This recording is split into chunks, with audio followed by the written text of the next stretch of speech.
As an organic farmer, you want to take care of the land and keep the land productive, producing good grasses for your cows to eat.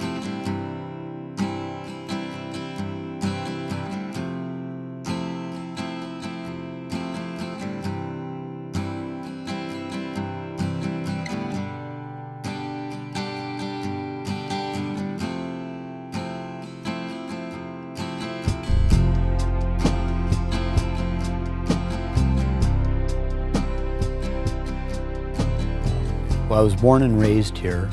My family's been here for 100 years. It's actually 100 years this year. So I grew up around it. There was a 12-year gap that it was not a dairy farm. So a couple years after I got out of high school, I brought it back to being a dairy farm. But it was something I always knew that I always wanted to do, you know. It's a real part of the fabric of who I am, who my family is, you know. We had a big negative cloud over us for a long time. My mother has an older brother that ran the dairy for 4 years. He took over from his father, my grandfather, and he's just a bum. You know, he wants to take drugs, drink alcohol. So that's why there was the 12-year gap. There was no dairy farm. But other than that, you know, everyone's love was for the farm, for the animals. I had a herd of beef cattle that used part of the ranch, and then the neighbor on that side rented part, and the neighbor on that side rented part. But there was no actual milking going on. It was just used for the pasture. Because it's just been a short time that I live in this house, because my uncle had lived here for 30 years. And like I say, it was just 30 years of a negative cloud over us.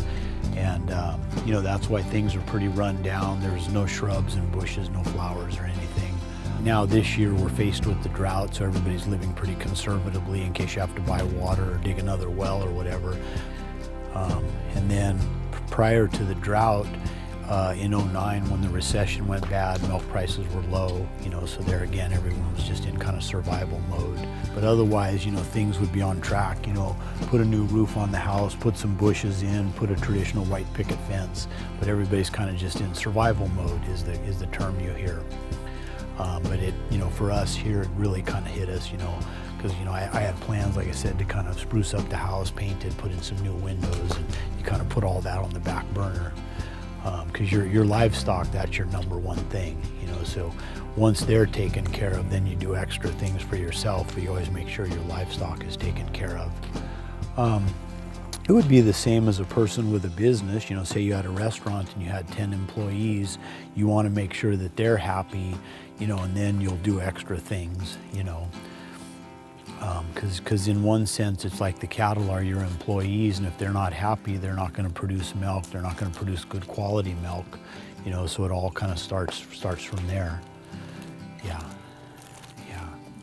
In a way, they become part of your family, you know, they're your friends. Because you know, you want them to be happy, you want them to be safe and be warm and healthy.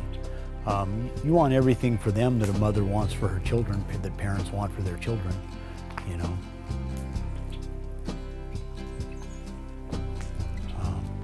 And it makes a big difference because, you know, because of that approach, they live a low stress life, and the lower your stress level is, whether it's cattle or humans, the healthier you are. You know, you can fight off different germs. And if their stress level is low, that will come through in their milk. It'll be a more flavorful, tasty milk, which in turn, especially making cheese, will make a nice cheese. It comes right on through all of that. Yeah, the way the cattle are handled, what they eat, how they live, how you handle the milk, it all comes out in the flavor of the cheese. Because I think they're meant to interact with humans. There's a definite connection.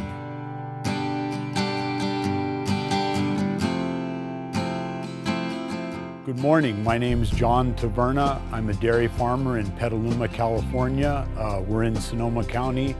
I'm here this morning on my farm with my animals, with my dogs. I have Jersey cattle, milk 150 cows twice a day. All their milk is used for cheese production. Jersey cows have the nicest milk for cheese production. It's very rich, very creamy. You get a nice, rich, creamy cheese.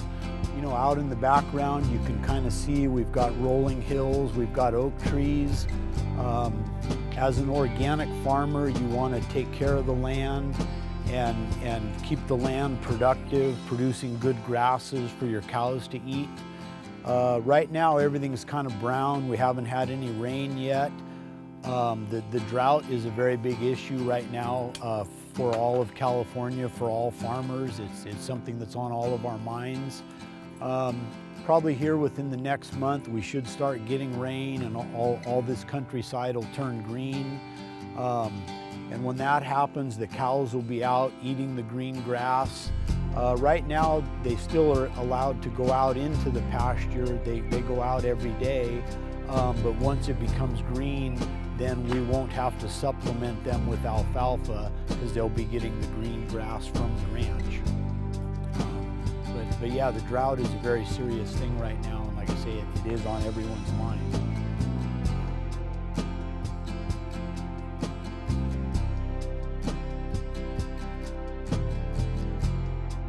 Right here in the background on the farm is a gelato factory.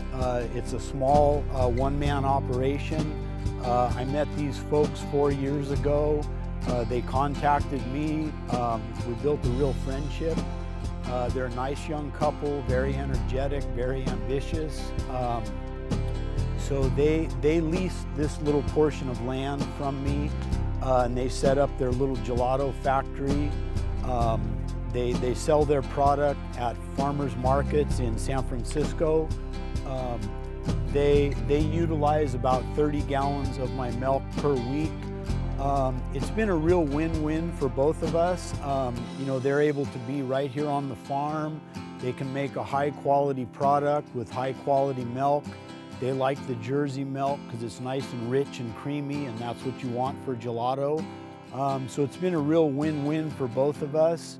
It's added a little extra income for myself, and our plans are that hopefully we can grow together where maybe someday they'll use all of my milk. And it's become a more common thing that other farmers are doing, you know, kind of opening their doors to letting someone else come on their ranch and make a product, and with the hopes that it is a win-win for everybody. So that's what we've got going on here.